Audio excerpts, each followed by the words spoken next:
রাসূল সাল্লাল্লাহু আলাইহি ওয়াসাল্লাম বলছেন, লা তাশরাবিল খামরা, তোমরা নেশাদার দ্রব্য ভক্ষণ পান করবে না।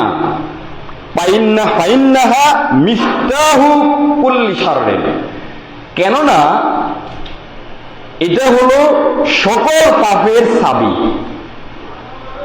নেশাদার দ্রব্য এমন খারাপ, এমন বড় অন্যায় একটা কাজ, যে কাজ সকল পাপের ধার কি করে দেয়, উন্মুক্ত করে দেয়।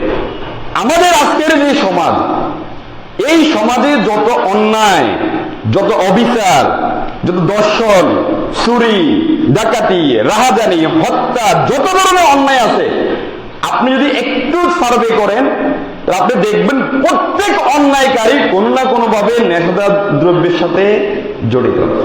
নিশ্চিত থাকতে পারেন আপনি, ওই ব্যক্তি অবশ্যই নেশার সাথে জড়িত। নেশার টাকা জোগাড় করার জন্য সে চুরি করে, নেশার টাকা জোগাড় করার জন্য সে কি করে, চুরি করে। নেশাগ্রস্ত হয়ে সে দর্শন করে। নেশাটাকে নেশার জন্য সে চুরিও করলো, নেশার জন্য সে দর্শনও করলো, নেশার জন্য সে হত্যাও করলো।